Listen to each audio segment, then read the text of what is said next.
Hello, everyone, and welcome back to the show. This is Reservations, and I'm Rain Whalen. And I'm Akimov Leibowitz. Oh my god, that's going to be fun for future Rain to figure out what the fuck that means. Good luck. I went with Russian and also Jewish for the theme. For the theme. Oh my god, that's what a way I know to introduce Jesus Christ. Yeah. Well, welcome back, everyone. It's been a week and a half since we've seen you. It's been a while. Jeremy had to go to Rhode Island. It was fun. Did you meet Peter Griffin? I didn't. You know, Quahog doesn't exist. What you mean to tell me the animated show that has garnered 20 seasons isn't real? No, I think it's based on Providence, Rhode Island, which we were in. We were in Providence, Rhode Island. Yeah. Dude, I'm gonna be real. All jokes aside, I've actually wanted to go to Rhode Island. It's fun. I enjoyed it a lot. It was cold, especially on the water in the harbor. It's very cold. So we had a lot of people telling us to go, since we were, visiting and we were tourists, basically. Our Uber drivers, a few of them dropping their R's, and they were locals, and it was fun, right? So it was like, you gotta go to Newport, you gotta get a lobster roll, you gotta go see the harbor, and go to the water. And so Haley and her friend Rumsey went and put their feet in the water and immediately regretted it because it's fucking freezing cold. It's funny that we're kind of starting the top of the show with this because I'm going to tell you this now, considered next week's episode being Manchester by the Sea. Oh, get ready for this, guys. But no. Oh, it's not? No, it's not that. Okay, because fucking get ready for a lot of accent work for me. Well, yeah. I've always wanted to go. I haven't been to many states. Like, I've been to Colorado and New Mexico, but that's really about it. And I can't necessarily say I've been... Oh, and Florida. I forgot I've been to Florida. Bummer. I can't really say that I've been to Los Angeles because I'd never made it out of the airport. We had a layover in LA. Yeah, we had a 5-hour one in Newark. Oh, fuck that. I know.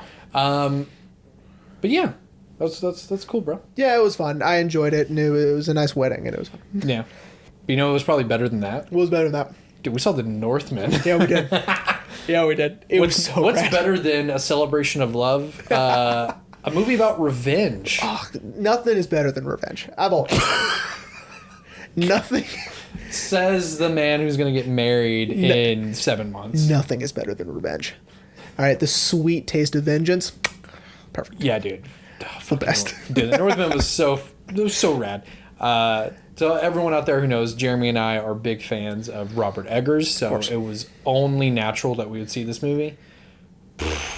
Dude. Everything I wanted it to be. So for those of you who, like my wife, pick up on the fact that this is a lot like Hamlet, The Northman actually, the legend behind The Northman is what inspired Hamlet. Yeah. Even though a lot of historians believe that Shakespeare probably didn't act, because I read somewhere that the legend of Amleth it was an oral legend. Oh, I see. So no one ever wrote it down. I see. That's interesting. So it is kind of interesting that it would inspire Hamlet. And that would change so drastically over time. Yeah. By not having it written down. How interesting. I'm sure at some point it was written down. Probably immediately. Like, as soon as the next person told the story, they got something wrong. Right? So that's super. I didn't know that. That's interesting. Yeah. But dude, the movie was tight. That was so good. It was everything I wanted it to be. Of course. And more. Yeah. Yeah, everyone should go see it. Yes, please. But don't be like the guys in front of us. I was telling Ashley after we dropped you off, like, I was getting so irritated at those guys. He was on his phone. Well, not that. They were commentating the whole time. Were they really? I wasn't listening though. Well, because I told Ashley that like sometimes when we go see movies, I'll fuck with you a little bit because I know what annoys you. Yeah. But it's only purely to mess with you. Like those dudes were clearly having a full conversation in the middle of the movie, and I'm like, shut the fuck up. I've told someone to be quiet before in a movie theater. Like, yeah, it was. But other than that, movie was great. Oh, so amazing. Focus. You guys better put it on 4K. Absolutely. And I was telling Ashley, the only thing I'm really disappointed about is that it wasn't an A24 release for him. But I was like, but at the same time, I think it's because he needed a bigger budget. and A24 was probably like, Yeah. go to Focus. Yeah. They're still technically independent. We're poor, and they pull out their pockets. We're poor, but then like. But then a few hundreds come out of their pocket. Oh, shit. We're poor, and then like the board meeting behind them, like, or seeing the estimating trend of everything everywhere all at once. Yeah. You don't pay attention. No, we're still poor. We can't give you money. Yeah. But anyway, yeah. So go check out The Northman. It was a lot of fun. Yeah. This is not going to be a lot of fun. Speak for yourself, Frain. Oh my god. No, I know. This movie is not fun at all. I agree. I'm going to be okay. Before we, yeah. So if you tuned in, not last week, but a week and a half ago to our Call Me by Your Name episode. Again, sorry there was no video for the YouTube channel. Bummer. We made sure this time that it was recording, and see, I was even double checking. This week we are talking about Come and See, a Soviet Union anti-war film from 1985. Yeah. Which is so odd, that combination of words I just said. Yeah. Soviet Union anti-war film made in 1985. Yeah. Yeah. Because based on a book from the 70s. Mm-hmm.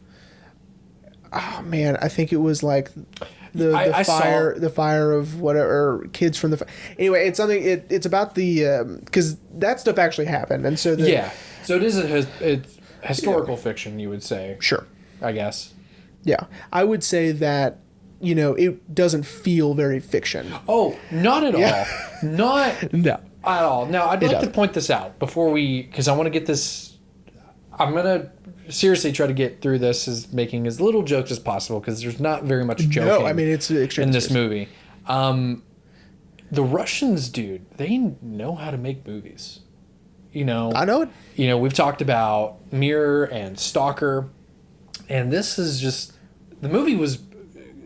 So let's talk about the highlights first before we get into the movie. Okay, I forgot my articles in the car, in Haley's car, and so I'm gonna pull up because I need to remember the guys' names.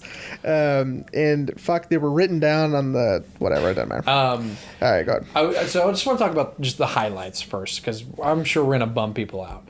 The movie was beautifully shot. Oh, it's gorgeous, especially with this Criterion restoration. Yes, absolutely. Yeah, if you can find it, absolutely. I know we make a lot of jokes about Criterion, and but if you can find it, absolutely get it. Oh, dude, it's amazing. The transfer is incredible, especially because it's from what I found before, because I wasn't necessarily not gonna get the Criterion.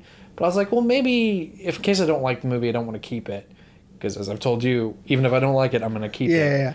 Unless it really pisses me off. Then Right. I tried to see if I could find it digitally. Nope. Yeah. And truthfully, this is the best way you can watch it. So hop on Criterion.com or Amazon and get it. And I would say I watched a couple of videos today, some analysis videos. Mm-hmm. Even the clips they were showing, the whatever, I mean, it was awful. It looked terrible. Really? Like it was too bright in places, and it was kind of washed out. And here, I mean, it's incredible. It is incredible. And, kind of shout out to our Mank episode. This is another movie that is widely considered one of the greatest films ever made. Yeah. And I would agree to that, Second highest rated on Letterboxd, by the way. Really? Overall? Yeah. Holy shit. Yeah, it has a 4.6. Or a 4.7.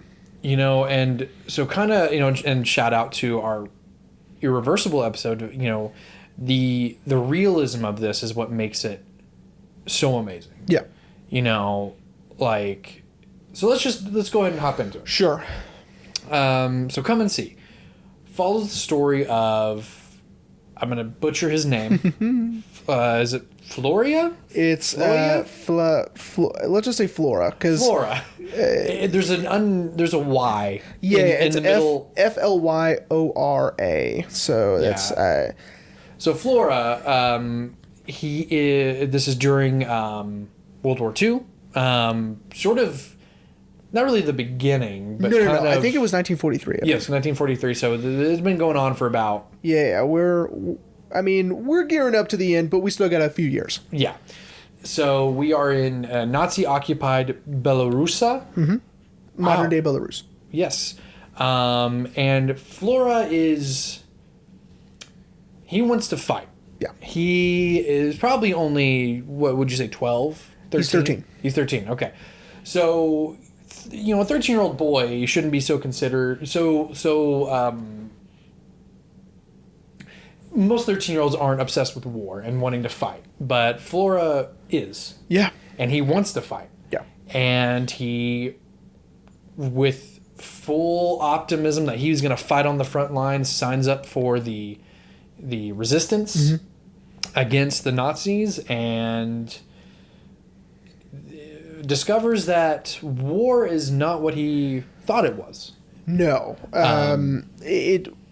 To even say, you know, the things that he saw were terrible is putting it as lightly as you could possibly. That is. And what he experienced was awful. I mean, he didn't experience combat, but he experienced war. Yes, right? Yes. Yes, and that is interesting. And actually, I didn't think about it until you just said it. Yeah. Yes, he fights, but it's more so out of survival. Yeah. He doesn't actually shoot anyone, stab anyone. It's all instinct. He doesn't fire his gun until the end. Yes. Yeah. Which the gun is important. So in the very beginning, he and a buddy, I guess it is. Yeah. Who I don't. Again, I said I was gonna try not to make less jokes, but I fucking hated that kid. Did you hate that kid? I fucking hated that kid. He was just so fucking annoying, and I hated that he kept dropping his voice. He was making fun of the old guy. Oh yeah. Yeah, he was mimicking the old guy because this elder in the community is begging them not to dig up weapons, right? Because if the Nazis see that they're digging up weapons, they'll occupy the space and they'll kill everybody. I mean, that's just saying it without saying it to those kids, but it's basically he's saying leave it alone or we're all gonna die. Yeah. Which Flora has to learn. Actions have consequences. That's true, and this scene is sort of odd in a way because you don't really know what's going on. Right, yeah, the movie just kind of starts. Well, yeah, and the whole movie is this way, where you just have to stick with it, and then you'll figure out what's up because, like, he's laying on the ground, and you're like, what is he doing? And then he finds the gun, right, and so he is desperately trying to get it out of the sand. Yeah, he finds this rifle. I looked it up to see what it was. I don't remember, but yeah, he finds this rifle, and because Flora wants so desperate. Because I assume if he finds the rifle, he's like, well, then I can sign up and I can fight. Yeah. And here's what I want you to do for me real quick. Okay. I want Future Rain to do this. Okay. And I'm saying it on mic, so it might happen. Okay? I want Future Rain to find a still image of a close-up of him in the beginning and put it up here. Okay. If you can. I mean, there are. A lot of people talk directly into camera. Yes. So I'm sure there is. And in this one, he looks 13, right here. Yes. That's not going to stick. No. Yes. Okay. So, at his mother's behest, at his mother's chagrin. Sure. She does not want him to fight. She wants him to. In fact, she is so adamant that they will not survive without his help in the household that she begs him just to kill her and his sisters. And the twin sisters, right? He plays it off like, which I like this little, sort of like wink and nod he gives to the sisters. Like we're just messing around. Like I'm not gonna kill you. It's fine. Mom's just playing, right? But as we will learn, not but probably 30 minutes later, I think some of the most horrible things visually in this film are the close-ups, if I'm honest. Yeah, and the director, which I'm not going to try to pronounce. It's okay. Klimov. Yes, he forces us to sit in these moments with the close-ups. Yeah. So he's giving us, the audience, no choice but to, hey, you're going to feel what they're feeling. Yeah.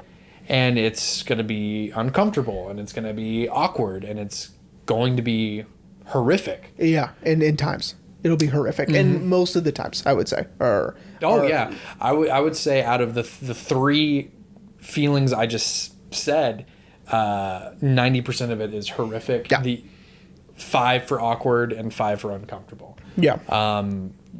Because it's just, yeah. And the movie is so smart because we are seeing everything through Flora's eyes. And in a way. And we're following him. Yeah. And so, at the beginning of the movie, everything is, we're feeling his excitement of joining the resistance. Yes, and he meets Glasha. Glash, yeah. Who I have a lot of mixed feelings about her too. I understand. I think I read somewhere in one of the articles I left. I read somewhere that that Flora might be slow, meaning he might have like a learning disability. Like he might be lesser developed than he should be. Okay. Okay. There's evidence for that, but I don't know if that's entirely true. I read that sort of, it was almost like it was in passing. You know what I mean? Like it was like a one line and they never brought it up again. That I think even it was in parentheses, like possibly slow, right? Or whatever. Okay. Which I thought was interesting, which would explain Glasha's sort of frustration with him at times. Yeah. And sort of maybe light teasing, right, of him. If you can find one of her too, of her before all of this. Yeah, but then again, we don't catch up with Glasha after he goes on the mission. We never see Glasha ever again. Is that not Glasha at the end? No. Oh, that's a different woman. Yeah. Okay. That's why he's still horrified by what... I swear to God, that's the same person. No, dude. Are you sure? I am positive. Okay. Because I had to look it up. Oh, okay. It's not Glasha. Okay. We don't see Glasha Okay, so we don't see her again? We never see her again. So we'll get there, everyone. Hang on.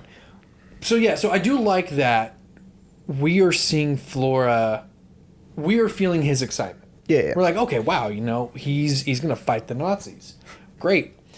And then we feel his disappointment when he's not chosen to march out with them. Not only that, but the he has to give up his boots too. Yeah. Which, if anyone in history, if anyone has read their history books, boots make or break soldiers. Yeah. If your boots are bad, you're not gonna. You could die, but comfortable boots. Take care of your feet. That's the main. That's one of the main things. Yeah. In wartime, especially in damp, wet, cold places, you need dry feet. Where they live is mostly damp and wet. Yeah, and here the scene where he catches up with Glasha, and their crying turns into laughter. Even that sort of beautifully horrifying. Yeah. Right, to me anyway, especially the close-ups of, you know what I mean, because that's the first time that, it's like petty disappointment, but it's still something bad that happened to him, right? Mm-hmm. And that's the best it's gonna get, right? Yeah, and this is where I kind of started to have this sort of love-hate relationship with Glasha, because she does like kind of mock him, and also kind of poke the bear a little bit, but then she reveals like, oh, well, I'm just messing with you. Yeah. And so that's where I was like, Glasha, don't break his heart. This is all he wanted. Yeah, and then of course, the next sequence, right, is sort of doesn't fit. Like if you were to watch the entire movie and then go back and then this is like, oh, this is sort of strange because they're having fun in a sense, right? Do you mean like when they're... Like when she's dancing on the... Oh, when they're showering? Yeah. Showering? Yeah. It's sort of like, oh, this is is a happy moment for both of them. And I read that as they're trying to still make us remember they're kids. Right, exactly. That they're children. Because, because that follows right after the bombing. Right. That's our first hit into Flora's world. That, like, hey, this shit is real. I love that the bomber is in play throughout the whole film, right? They're always looking up and they're always saying it, and then something horrible happens. Whether it's a bombing or not, something horrible happens after they see it, right? Yeah. Number one, it's the ominous threat of their impending doom, sort of. And they're always being watched and they're always surrounded, right, by the Nazis. It's. Yeah, and so I love that right after the bombing, that's when we're off. Right. Like, now shit gets real and we're off. Here's something I found fascinating by this movie. Okay, and we're gearing in up to the next part where, yes, everything Flora sees is awful. Right. Everything he experiences turns out to be horrible. Right. Right. The things he doesn't see are also horrible. Yeah. Because when he goes back to his house and realizes no one's there, he thinks he knows where they are. But Glasha sees all the dead bodies. Right, and he doesn't, right? And so not only are we seeing things through his perspective, but even when we're not, and there are times where we don't, even those things are horrible and would also be very traumatic. Yeah, well, yeah, and this is where I would say,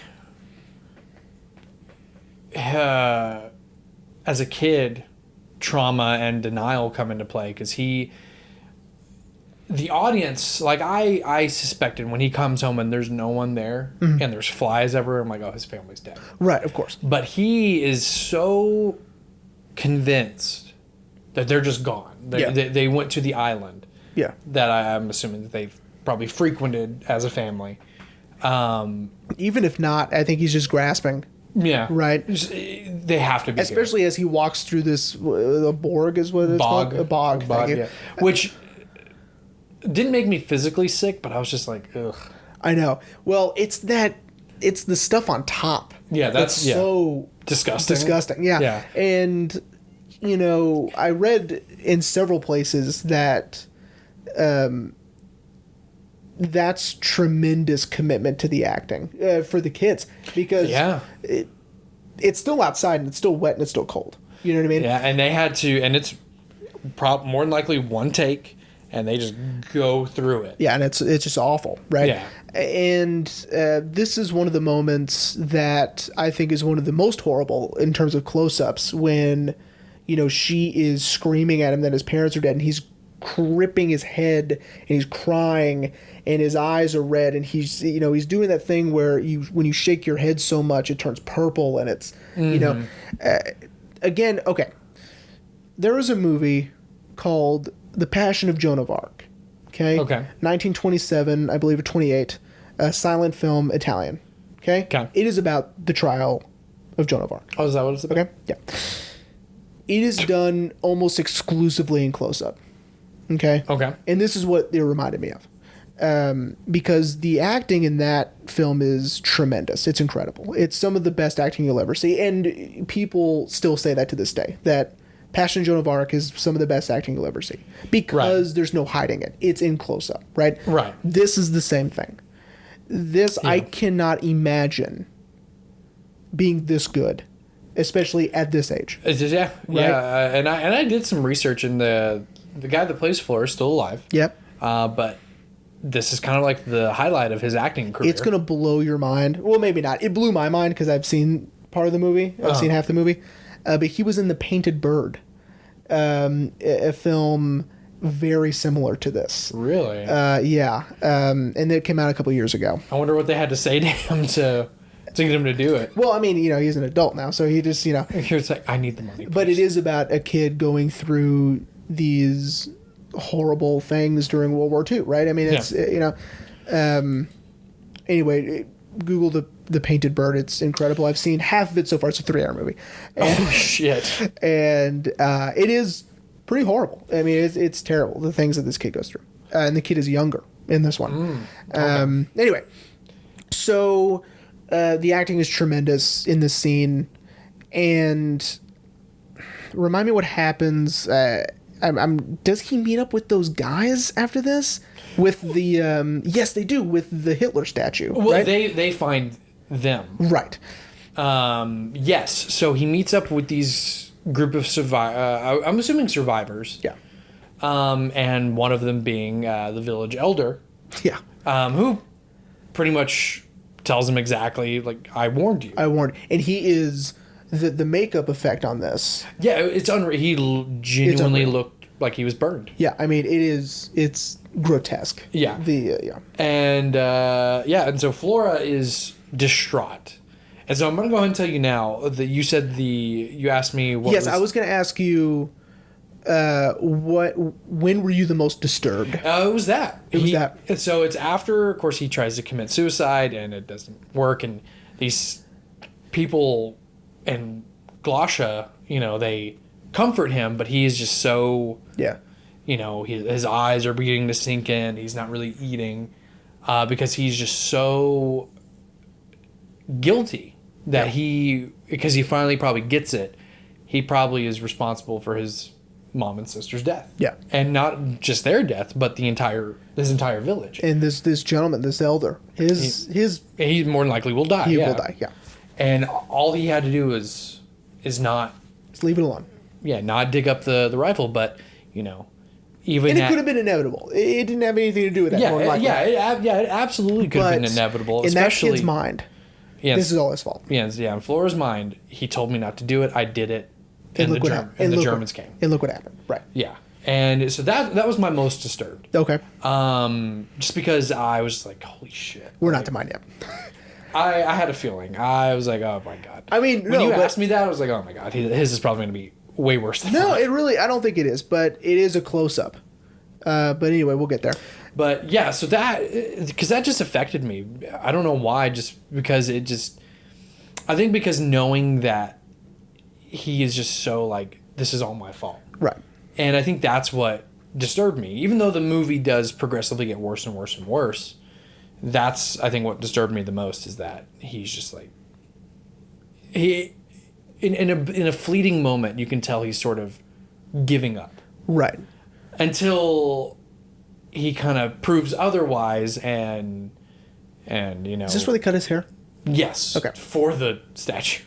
Right. Which also kind of disturbed me a little bit that they cut his hair. Yeah. And it's also sort of, for me at least, symbolizing he's on the road to lose more of his innocence. Yeah, Of his, for sure. Of his child innocence. Yeah. By the way, this has only been days. This hasn't been weeks or months or. Yeah, This has been days. He's only been gone from home for just probably was it like 3 or 4 days. Yeah, or I mean something that's like that? it. Yeah, and it just ramps up from there. Yeah. So he's with these survivors, Yeah. and these survivors, again, they're just trying to survive, and that's essentially what Flora is trying to do. He's just trying to survive. Yeah, at this point for sure. And so, but his willingness to be a part of the war is still there because he goes with the men to steal a cow. right. Yeah. Which this sequence I found fascinating because it's done in this gentleman's POV. Yeah, Which I thought was really that cool. was cool. Yeah, Yeah, I thought it was really interesting, and then there was that shot following that guy. We're right behind him, and when they he's finally running. make it to Yeah. the house where they're stealing the cow from. That made me nervous for whatever reason. I think it's because it feels like a horror movie. Well, yeah, because we don't see Flora or isn't that the guy that plays the writer in Stalker? No, I don't think so. Oh, okay. It looked like him. Yeah, it does, but it's not him. And but anyway, so we don't see Flora or that guy, Uncle something with an R that he's calling him. Mm-hmm.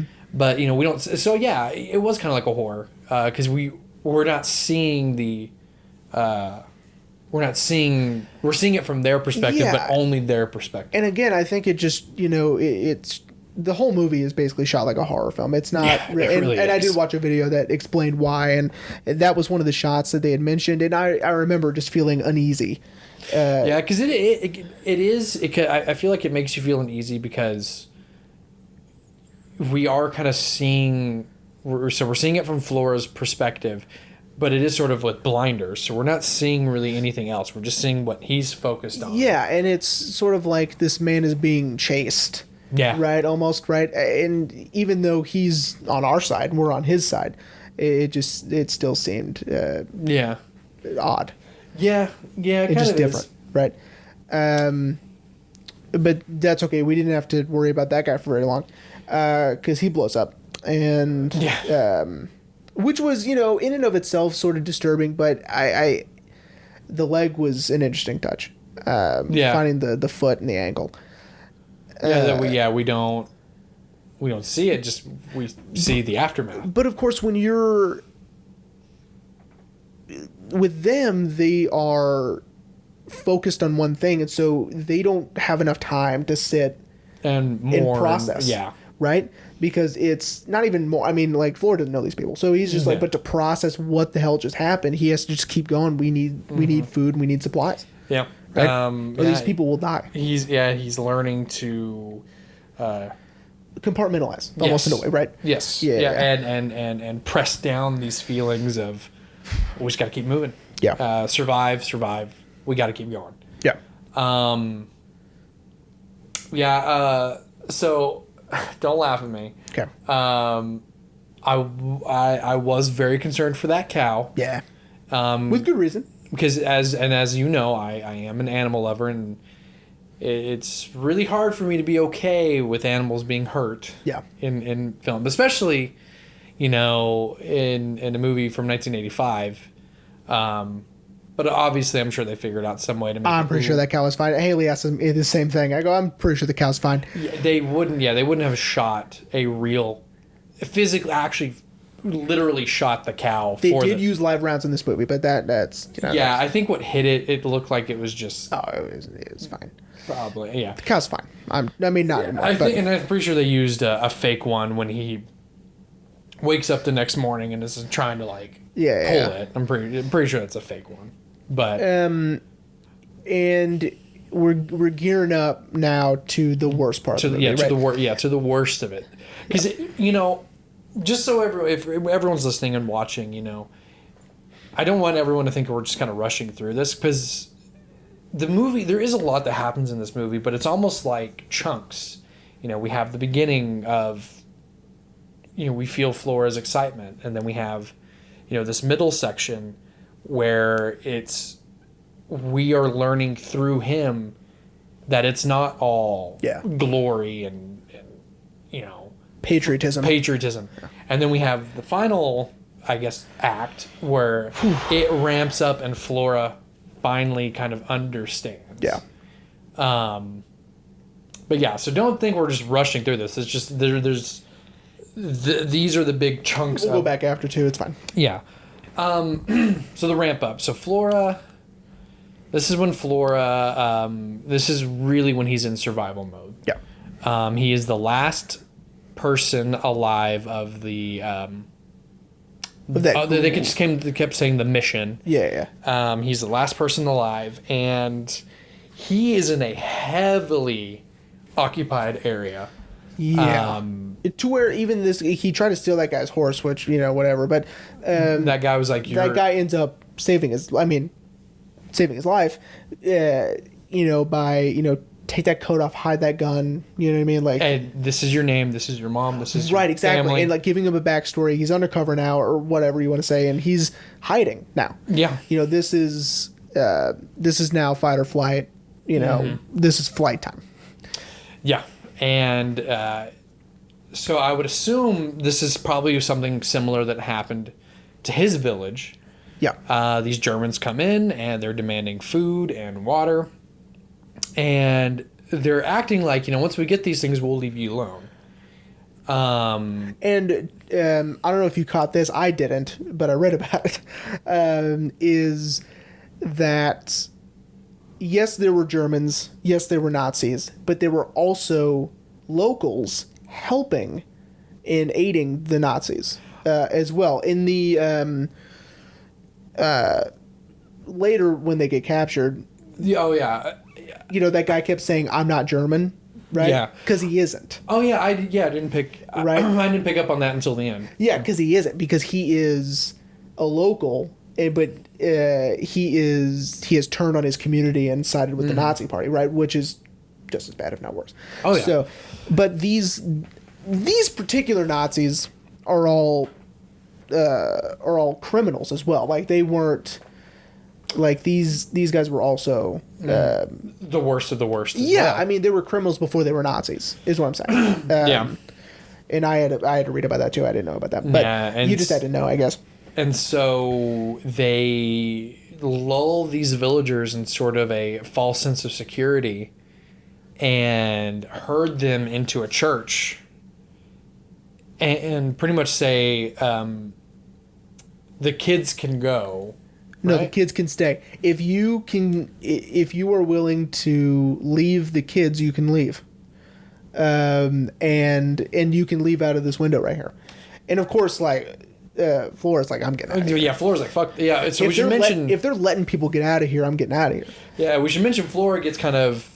He tries to escape, but when he tries to warn everyone, like, what are you doing? They're going to kill you. Yeah. He gets kind of herded into them Yeah. as well. And so, yeah, so when he sees the opportunity, he's like, yeah, I'm getting the fuck out of here. Right, but, you know, it's such a horrifying thing to hear also, is the kids have to stay, but if you want to leave them behind, you can go. Yeah, and of course, no one's going to willingly let their kids go. So only Flora and... I had to read it too. She's just a young woman. Yeah. Are the only ones who get out. Yeah. And the Nazis proceed to throw Molotov cocktails and grenades, and they light that church on fire. And we're still not done yet. No, we are not. What is also just so horrible is he's sort of like the leader, I guess. He's got the little monkey thing. Yeah. I don't know what that's called. The animal. I don't know what it's called. Yeah. But the way he is absent-mindedly saying left or right when someone walks up to him and goes, "What about this one?" and holding up a person, and he'll go, "Hold on, left." You know, he's doing that, and that's what makes him so terrifying. Is he's not really paying attention, and because to him it doesn't matter. Yeah. Right. And like Flora gets saved, but barely, and it's only just a matter of chance, right? Yeah. And that whole sequence is chilling, right? Yeah. Of course, the church being lit on fire is chilling because the screams and all of that. Mm-hmm. What is probably one of the most horrible things that people can see, because it's a famous still, is the gun being pointed to Flora's head. Yes. For the picture. Oh, I for sure thought I was like, this is the end of the road. Yeah, Flora. so did I. But no, it was just for a picture. And then after they just kind of let him go, after the picture's taken, I realized it was to show us, the audience, this juxtaposition of, well, he was also posing for a war photo with the resistance. That's right. And now here he is posed for another war photo, but this time he's not with the good guys. All right. I'll tell you when I was the most disturbed. Okay. It's the woman. The one I had a feeling. So when the woman is walking out, well, again, this is when I thought it was that same girl, and it's not. And I just looked. You're right. They look very, very, very good. Well, they both look blonde, very similar, and right. I think that's why. And she's so traumatized and so horrified that I'm like, it could be the same person. She just looks different, right? Yeah. Because of the look on her face and whatever. Well, I think she's also blonde, and I think that it was meant to show for Flora to think about Glosha. Yeah, because it was also what he said to her too. I was like, that's got to be her, because he said the line back to her, you know, because she wanted to be loved, she wanted children, all that stuff in the beginning, and so I was like, well, if he's saying that to her, it must be her, but it isn't. So when she is walking up, first off, that's horrifying in and of itself. Just her walking, right? But the close-up of her face with that whistle. And then she just drops it. And then she drops it.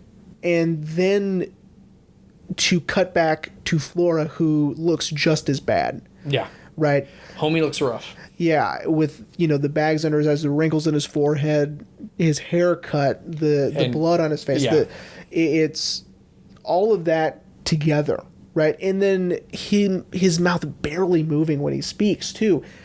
That was when I was the most disturbed by that. That reverse shot. To see what this war has essentially done to these kids. Yeah. Especially this poor young girl who is, and they don't shy away from it. And they don't show it, but they don't shy away from knowing what they were going to do to her. Yeah, and did. Yeah. And it's... I'll be honest, what was a close second for the most disturbed is you can still hear her whistling.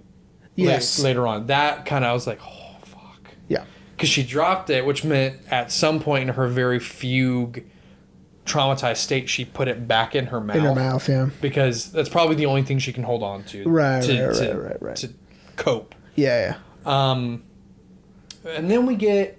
and then we have the end of the movie, which is probably the only most... I wouldn't say victorious. Well, and it isn't, and I'll tell you why. So what he's referring to is the documentary montage at the end. No, I wasn't talking about that. I was talking right before that. Oh, right before that. When they have most of those guys captured. Oh, that's right. Sorry, I skipped over that. Sorry.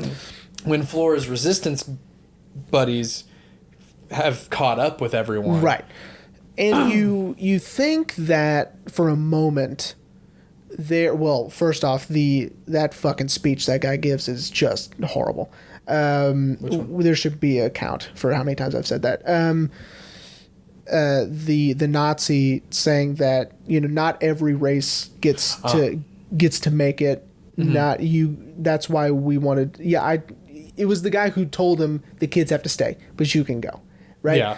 It's because that's where the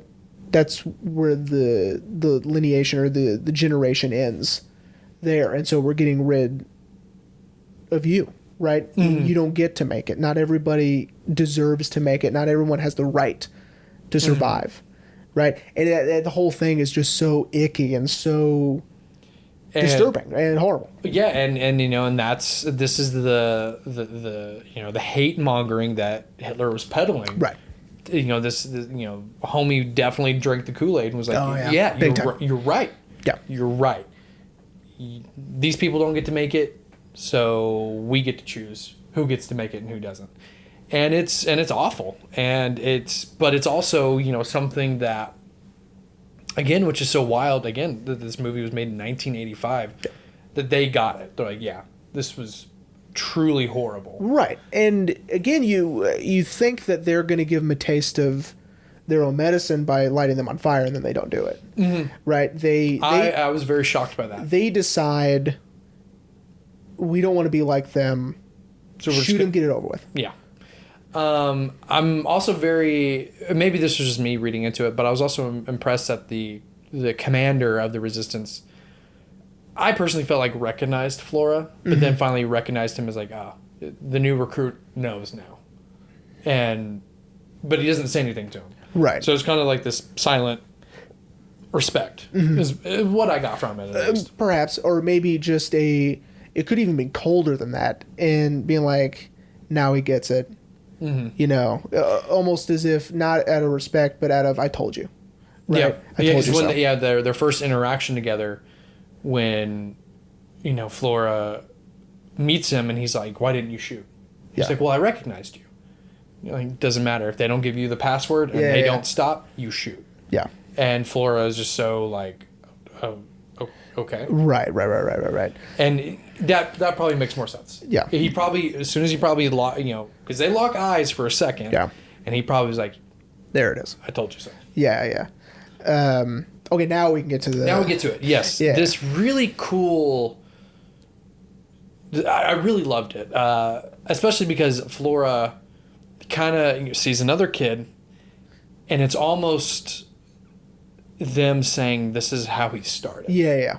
Look at him now. And then he finally fires his gun. Yeah, at that propaganda poster. Mm-hmm. And we get real footage, which again I loved. Right. I thought that was awesome that they were able to get their hands on this footage that, showed Hitler, but every time Flora fired, it reversed. Right. So almost as if shooting, he is single-handedly reversing the war by shooting at Hitler, at this propaganda poster. But once it gets to infant Hitler or toddler Hitler, whoever that is a real deal of Hitler and his mom.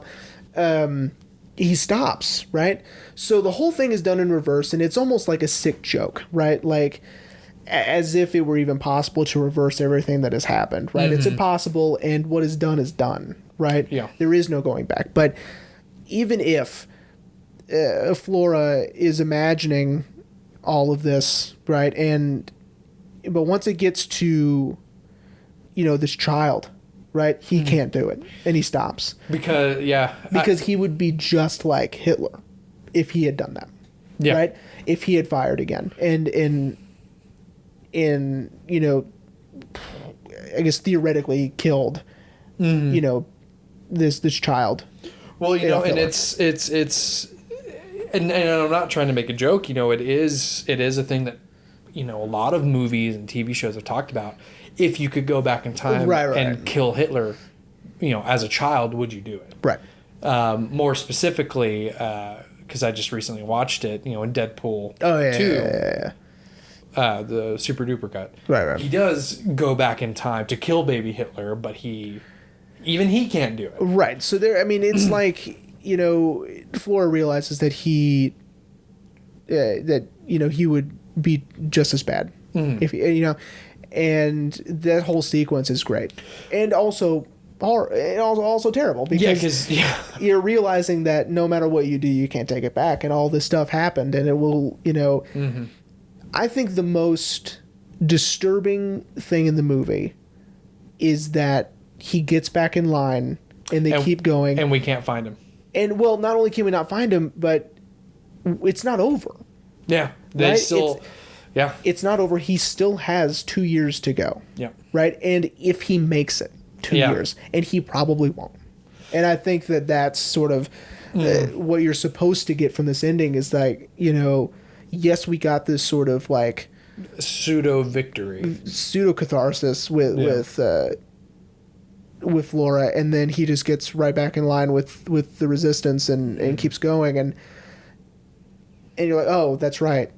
It's not over. It's not over yet, yeah. The war's not over. He's not done. Yeah, and and that's something that I recognized immediately. Not necessarily that it was done. I actually didn't even think about that. But that we lose him. Like we see him catch up with the group, and then we lose him, and I'm like, it's because he is now fully incorporated into this. Yeah. He is just another face in this terrible war. And then they hit us with that very real history that 628 I can look it up. Villages were burned to the ground. Yeah, and again, I've left it. It even said like it was like 1 in 10 people died in Belarus. Yeah. I'm pretty sure it's 628. It is 628. Good job. Yeah. It's not like I watched it last night or anything. Then again, I'm surprised I paid that much attention because I was getting very tired, but I was like, I have to finish it. Now, it's funny you mentioned that because at the ending, when Flora joins the group of soldiers, he becomes lost in the crowd, which is reminiscent of the film in the final scene of Bicycle Thieves. So good job. Oh, hey, that's also on my Criterion list. It is an amazing movie. So highly recommend. I don't think it's on my list. Oh, because you have it. Right, it can't be on my list. Oh, no, I mean list as in my wish list. No, I meant like it's not on my list because I've seen it. So for this season, but it's an incredible movie. Yeah, so that was Come and See, April. That was Come and See. So okay, I'm gonna be 100% honest with you. Sure. it wasn't as intense as I thought it was going to be. No, me either. I was expecting... I thought a brutal barrage of Right. nonstop violence and, Yeah. you know, real. When I say realism, I mean it is very real. Yeah. But I meant like it was just going to go and go. Right. And go That's what I was expecting too. And then, you know, after thinking about it, I think it's the moments where nothing horrible is happening. That's the most horrible? Well, not only that, but it makes the terrible things even worse because, right, and it really is a stolen innocence of this kid. Yes. And, yeah.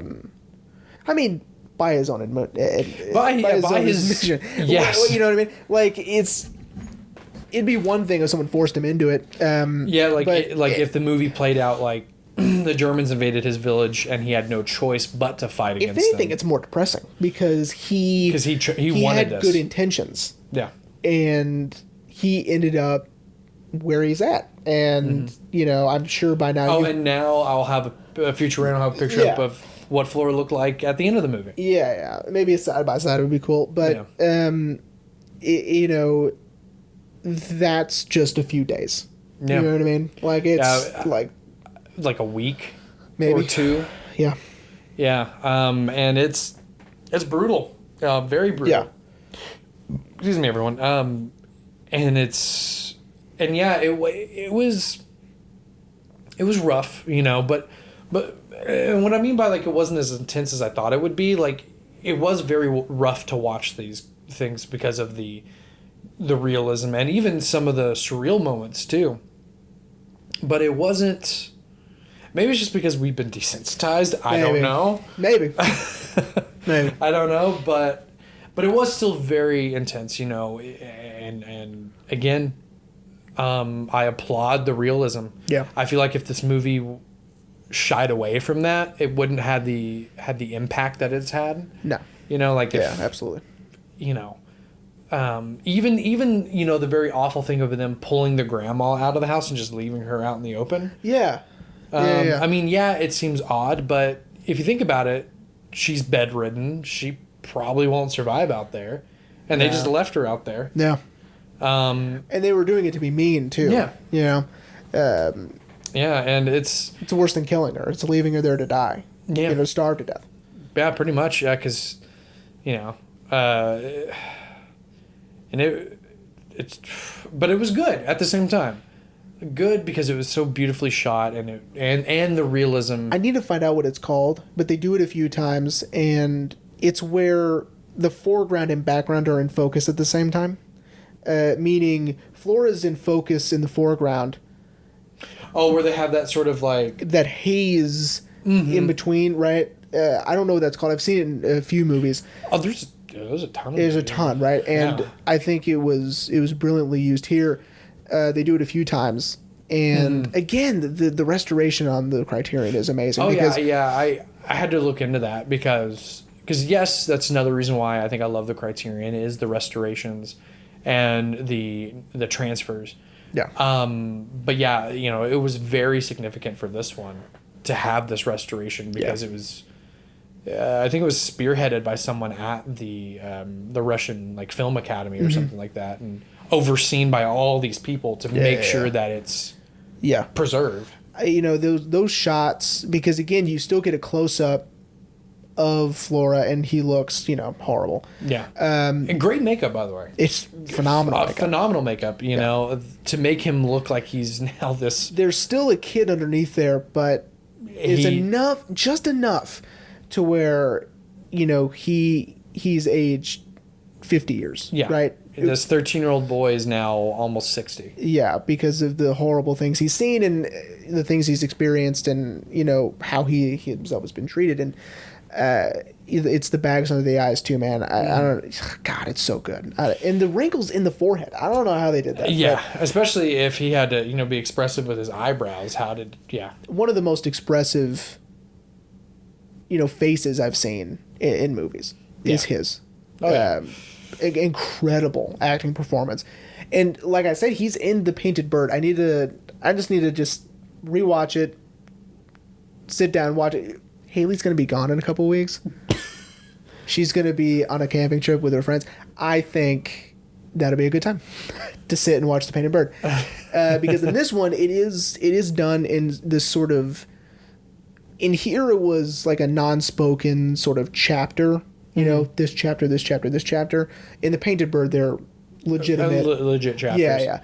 And it's just the people that he comes in contact with and the things that happen to him are just terrible. Yeah. And I think this one's Swedish. I only think that because Stellan Skarsgård is in it. But dude, I love Stellan Skarsgård. Hey, we just watched a movie with his son. Yeah, we did. And again, Painted Bird came out a couple years ago. It's incredible. And now I need to look for this guy in it. Yeah. Because the fact that he's in it brings an extra layer to that film. Absolutely. So that's pretty cool. Yeah. All right, man. So what'd you think? All in all, like it was very good. Very, very harrowing, but Yeah. would I sit down and watch it again? Yeah. Yeah, I would too. Yeah, I would sit down and watch it again. And maybe pay a little bit more attention. Like I was paying attention, but there were times where I was like, what? I've discovered that, with doing this show for first time watches, it's hard with the foreign film. Yeah, it is hard. It's hard with the foreign film because not only am I having to, read and look up. Oh, dude, just wait till Seven Samurai is on your list, right? Yeah. Just wait till you pick that, dude. And I can't fucking wait to rewatch Seven Samurai, dude. Well, it's also I'm having to decide what is cultural, what is character, and what is what or whatever, right? Yeah. I'm having to decide all of that. Like, that critic saying that he might have been developmentally slow, I wouldn't have caught that. Yeah. That wouldn't have even crossed my mind because I was like, maybe it's just because he's a kid and it's an acting choice, or it's a cultural thing, or it's whatever, the style of the whatever. So you're having to balance all of that and then talk about it, after one watch. It's tough. Oh yeah. But I'm excited to see what more of this season brings. Because again, if everyone missed it at the beginning of the season, this is going to be a jam-packed season. So Jeremy, are you ready to wrap up? I am. This movie is great. Yeah. It deserves the recognition that it gets. Absolutely. Again, second highest rated. The first is Parasite, by the way. Fuck yeah. On Letterboxd. That's what's up. And I would say it's one of the best movies ever made, just because of the realism, because of the subject matter, because of the acting performances, because of the gorgeous natural light cinematography. Oh, absolutely. And I think that's another reason why I loved it so much. It's much like what Tarkovsky did in Mirror, filming in the forest and using the natural light from the forest. Oh, I know. Dude. Tell me about it. Get out of here. I know. Get out of here with it. So, Rain, what are we talking about next week? So Jeremy, I had to think long and hard about it today. Like, literally, long and hard about it. Jesus. Because, I'm going to be real.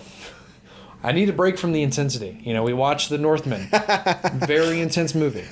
This movie. Oh, yeah. Very intense. And I needed a break. Sure. And I didn't realize it, but I put a lot of dramas on my list. You sure did. I was like, fuck, man. Yeah. God damn it. It doesn't end. But...